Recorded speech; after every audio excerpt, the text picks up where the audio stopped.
Sa isang nakakapanabik na kaganapan sa boxing, inanunsyo ng announcers na may bago tayong kampiyon sa lightweight division na si Yu, ang una sa loob ng 10 taon. Tinatawag itong simula ng isang alamat sa mundo ng boxing dahil sa kanyang hindi pangkaraniwang lakas na nagtatanong sa limitasyon ng tao sa esport. Sa paglipat ng eksena, may 2 taong nag-uusap tungkol sa kahangahangang kakayahan Yu.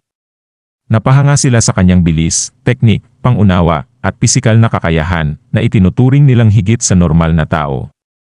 Ang usapan ay nagpapahiwatig na inaasahan nila na si Yu ay hindi lamang mananalo ng isang kampyonato kundi higit pa. Ito ay babala sa junior welterweight world champion na si Yuto Takeda na maghanda sa pinakamatinding hamon sa kanyang karera sa boxing laban kay Yu. Ang kwento ay lumipat sa ibang grupo kung saan tumataas ang tensyon dahil sa pagkawala ng isang karakter na si Ryu. Nang malaman na si Ryu ay haharapin mag-isa ang The Butcher, isang kilalang grupo, nagdesisyon sila na magtipon upang suportahan si Ryu na nagpapahiwatig ng isang nalalapit na marahas na paghaharap.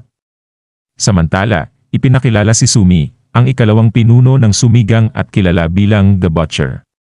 Nagulat siya sa biglaang pagdating ni Ryu, na nagtatanong kung bakit siya naroroon sa isang paraang halos pilosopikal na lubusang ikinalito, ikinagalit ng lubusan ni Sumi. Habang nalilito si Ryu, bigla siyang inatake ni Sumi. Samantala, sa pagbabago ng eksena, dumating ang mga kasamahan ni Ryu sa lugar ng pangyayari. Nagulat ang mga kasamahan ni Ryu, nagtataka kung nagawa bang talunin ni Ryu mag-isa ang lahat ng kalaban na nakahandusay sa daan. Pagkakita kay Ryu, nag-aalala ang mga kasamahan niya at tinanong kung ayos lang siya. Nagulat sila nang makita si Ryu sa harapan ng pinuno ng gang. Nalito, tinawag nila si Ryu na ngayon ay labis na nagagalit habang iniisip ang pagkapanalo ni Yu sa championship belt. Galit na galit si Ryu, tinatanong ang sarili kung ano ba talaga ang kanyang ginagawa. Sa pagbabago ng eksena, pinanood ni Injay ang laban Yu. Namangha siya na nagwagi si Yu bilang world champion, ngunit napansin niyang hindi ito masaya sa kanyang tagumpay. Nagtataka si Injay kung bakit naging boksingero si Yu. Nakangiti si Injay. Iniisip na dapat pa rin itong ipagdiwang. Excited na ibinalita ni Inja sa kanyang coach at sa iba pang kasama ang pagkapanalo ni Yu bilang world champion. Habang tinatawag naman siyang chatterbox ng isa sa kanila. Samantala iniisip din ni Coach Kim kung bakit apektado si Ryu sa nangyari. At pinayuhan naman ng coach si Inja na huwag masyadong ma-excite at mag-focus sa paghahanda para sa kanyang debut match. At agad sumang-ayon si Injay sa kanyang coach.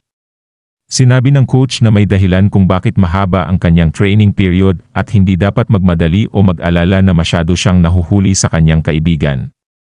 Sinabi niyang hindi niya agad mahahabol si Yu. Puno ng determinasyon si Injay na magpapabuti siya sa boxing kahit paunti-unti dahil handa siyang ibigay ang kanyang buong puso sa laban. Ipinapahayag niya ang kanyang pagnanais na magbigay ng magandang palabas para sa lahat. Si Coach Kim, habang pinagmamasdan si Injay, ay nagtataka sa kanyang inosenteng mukha na hindi akma sa imahe ng isang boksingero. Naiisip ng coach na hindi niya akalain na anak ito ng isang tao na nagbigay sa kanya ng mahirap na laban noon. Gayunpaman, nagpapahiwatig siya na maaaring hindi rin magiging madali si Injay bilang kalaban. Sinabi ng coach kay Injay na itigil na ang panonood ng mga laban Yu dahil ang estilo nito sa boxing ay nasa ibang dimensyon at hindi makakatulong kay Injay na gayahin ito. Ipinaliwanag niya na si Injay ay isang in-fighter at magkaiba ang kanilang estilo sa boxing. Imbes, inirekomenda niya na panoorin ni Injay ang mga laban ni Yuto Takeda, ang junior welterweight world champion at isang magaling na in-fighter. Sa kabila ng payong ito, iniisip ng coach na mas nakikita niya ang pagkakahawig ni na Injay at ng kanyang ama sa boxer na hinahangaan ng kanyang henerasyon kumpara kay Yuto Takeda. Gayunpaman, inihalintulad niya si Injay sa isang kandilang apoy sa pagiging boxer na itinuturing na katulad ng araw. Sa huli, sinabi ng coach kay Injay na palagi niyang naalala siya sa isang tiyak na boksingero na nirerespeto ng mga boksingero sa kanilang henerasyon. Ngunit sinabi rin niyang hindi ito ang karaniwang boksingero kaya hindi na lang ito pagtuunan ng pansin at sa halip ay manood ng maraming laban ni Takeda. At isang kasamahang boksingero sa nakakatawa at nagtaka kung bakit pa ito binanggit kung hindi rin naman pala ito magiging kapaki-pakinabang sa kanila. Samantala ang coach at Injay ay nagpahayag ng kanilang sigasig na paigtingin pa ang paghahanda para sa nalalapit na debut match ni Injay, narinig pa mula sa labas ng gusali. At ang eksena ay lumipat sa isang pagmumuni-muni na mayroong iba't ibang uri ng mga kwento sa mundo, mula sa mga kwento ng pag-asa kung saan ang bida ay nalampasan ang mga adversidad at patuloy na lumalago, hanggang sa mga trahedyang kwento ng isang protagonist na dati ay dakila ngunit bumagsak, o maging sa mga kwento kung saan ang inaakalang bida ay lumalabas na final boss na kailangang talunin ng ibang mga bida. Ipinahayag nito na bawat isa ay may kanya-kanyang kwento na bihirang-bihira lang magkakaroon ng pagkakataon. Nagbago ang eksena patungo sa isang hindi kilalang lugar kung saan nagpapakita ng pagkamangha ang mga bata sa pagkatalo ni Jean Pierre, isang kilalang boksingero. Habang pinapanood nila ito sa TV, ang lalaking may dilaw na buhok na tila tagapag-alaga ng mga bata, ay pinatatahimik sila at pinapakain, ngunit nagulat din sa balitang narinig.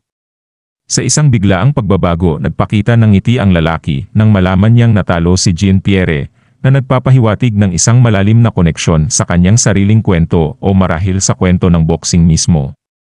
Pagkatapos, ang lalaking may dilaw na buhok ay dumating sa gym ni Coach Kim, na alaala ang isang pangakong kanyang ginawa at ikinagulat nila ito. Samantala, ipinapakita si Injay na masigasig sa kanyang pagtakbo, puno ng determinasyon na maging isang profesional at tunay na boksingero. Ilang buwan matapos ang laban ni Yu at Ryu, si Coach Typhoon Kim, 42 anyos at may-ari ng isang maliit na boxing gym, ay matamang nakatingin sa labas ng bintana, nalulunod sa kalungkutan. Sa unang tingin, maaaring isipin ng iba na maaga ang kanyang pagtama ng menopause. Bagaman hindi ito ganap na mali, may malalim na dahilan ang kanyang pagiging malungkot. Isipin na lamang na may nakatagpo ang isang jeweler ng isang malaking magaspang na diamante. Karaniwan, ang isang gahaman ay puputulin ang diamante at aangkinin ang lahat ng yaman para sa sarili. Ngunit iba si Typhoon, isa siyang mabuting tao. Higit sa yaman at karangalan, ang pinakamahalaga sa kanya ay ang pagpapakita ng tunay na kagandahan ng magaspang na bato. Kaya, ipinagkatiwala niya ito sa pinakamahusay na jeweler na kilala niya, si Typhoon Kim, isang taong puno ng determinasyon at espiritu ng pag-aalay ng sarili. Gayunpaman, dinala ng tadhana ang isang malaking hamon. Isang malaking magaspang na diamante ang biglang lumitaw at dinurog ang magaspang na batong kanyang nadiskubre. Nagtanong si Typhoon sa kanyang sarili, ano ang halaga ng kanyang determinasyon at pag-aalay ng sarili? Nasa kalagitnaan ng kanyang pagmumuni-muni, napagtanto niyang si Ryu ay tumigil na sa pagboboksing, na nagdulot sa kanya ng higit pang kalungkutan at pagtatanong sa kahulugan ng buhay. Sa gitna ng kanyang paglalakbay sa emosyonal, isang hindi inaasahang pagbabago ang naganap. Dumating sa gym sina Injay at ang kanyang ama na nagdulot ng bagong sigla. Bumati ang ama kay Coach Kim at binati naman siya ni Injay. Sa kasalukuyan, habang nagsasanay si Injay kasama si Coach Kim, ipinahayag ng coach ang kahalagahan ng pagtakbo at pagpapakasipag kung nais ni Injay magtagumpay sa mundo ng professional boxing. Sa pagbalik tanaw sa nakaraan, isang mahalagang pag-uusap ang naganap sa pagitan ni Coach Kim at ng ama ni Injay. Kinilala ng ama na gusto niya ng mas madaling buhay para kay Injay kumpara sa naranasan niya, ngunit napagtanto niyang seryoso ang anak sa pagnanais nitong mag-box. Tinanong ng ama si Coach Kim kung bakit siya ang pinili, kung saan sumagot ang ama na si Coach Kim ang pinakamagaling na boksingero na kilala niya. Nagbalik tanaw si Coach Kim sa kanilang pagiging magkaribal ng ama ni Injay noong sila ay aktibo pa sa boxing. Ibinahagi niya na bagaman mas maganda ang karera niya bilang boksingero, mas mataas ang head-to-head record ng ama ni Injay laban sa kanya. Inilarawan din niya ang kanilang mga estilo sa pagboboksing, siya bilang teknikal na boksingero at ang ama ni Injay bilang isang agresibo at walang takot na boksingero. Ang ama ni Injay ay nagbahagi ng isang mahalagang impormasyon, may problema sa paningin si Injay dahil sa isang aksidente noong bata pa siya na nagresulta sa halos pagkabulag sa isa niyang mata. Ito ang dahilan kung bakit nahihirapan si Injay sa pagtantiyan ng distansya. Sa pagbabalik sa kasalukuyan, ipinakita ang determinasyon ni Coach Kim at Injay sa pagsasanay na sumisimbolo sa kanilang pagsusumikap na lampasan ang mga hadlang. Bagamat may kapansanan si Injay, hindi ito hadlang sa kanilang pagpupursigi na maabot ang kanyang mga pangarap sa boxing. Ipinakita ang pagiging masinsinan at detalyado ng pagsasanay na ibinibigay ni Coach Kim kay Injay. Una, sinabihan niya si Injay na mag-focus sa pagpapalakas ng kanyang leg, likod, at abs pagkatapos ng pagtakbo. Habang iniisip ito, napangiti si Coach Kim, naalala ang tusong plano ng ama ni Injay sa pagpili sa kanya bilang coach, dahil sa kanyang first-hand na karanasan sa estilo ng pagboboksing na kinakailangan ni Injay. Sa aktual na pagsasanay sa pakikipaglaban, binigyang diin ni Coach Kim na hindi dapat umasa si Injay sa kanyang abot, reach, bilang sandata dahil sa kanyang limitasyon sa paningin. Sa halip, kailangan ni Injay tanggapin ang lahat ng suntok at pilitin ang kanyang sarili na lumapit sa kalaban, kahit na ito ay nangangahulugan ng pagtanggap ng mas marami pang suntok. Sinabi rin ni Coach Kim na hindi sapat ang lakas ng suntok ni Injay para makapagpatumba, at dahil dito, kailangan niyang matutunan kung paano manatiling malapit sa kalaban at mag-ensayo ng husto para maging kahit papaano ay pantay sa iba. Ipinunto ni Coach Kim na kahit bulag pa si Injay sa parehong mata, sa tamang distansya, ang kanyang suntok ay magiging mabisa. Hinimok niya si Injay na gawing doble ang bilang ng kanyang mga suntok kumpara sa natatanggap niya mula sa kalaban. Ipinagbawal niya ang paggamit ng salamin sa loob ng gym para mas matutunan ni Injay na madama ang distansya sa pagitan niya at ng kanyang kalaban. Binigyang diin ni Coach Kim ang kahalagahan ng stamina, determinasyon, malakas na kalamnan sa league, at matibay na katawan para manalo sa laban. Pinayuhan niya si Injay na mag-focus sa infighting dahil ito lamang ang opsyon niya. Ipinapaalala rin niya na ang dahan-dahan at tiyak na pagsasanay ang maghahatid sa tagumpay, lalo na dahil nagsisimula si Injay na may dehado. Binanggit ni Coach Kim ang halimbawa ni Baek Jong-won, isang sikat na figure sa mundo ng pagluluto sa telebisyon, at ang kanyang mantra na pumili at mag-focus upang hikayatin si Injay na mag-focus sa isang estilo at ipakita kung gaano ka-epektibo ang isang infighting turtle. Sa isang malalim na sandali ng pagmumuni-muni, inihayag ni Coach Kim ang kanyang pag-unawa at pagpapahalaga kay Injay, hindi bilang isa pang boksingero na may kakaibang talento, gemstone, kundi bilang isang puno. Itinuturing niya ang ibang boksingero bilang mga hiyas na ang halaga ay itinakda na mula sa kapanganakan at hindi na maaaring maibalik kapag nasira. Sa kabilang banda, isang puno, kahit na ito'y mabali, ay maaaring tumubo muli at magdulot ng bagong buhay na may pag-asa na muling lumago ng malaki at matayog. Binigyang diin niya ang kahalagahan ng pagiging isang malaking puno na matatag sa harap ng adversidad.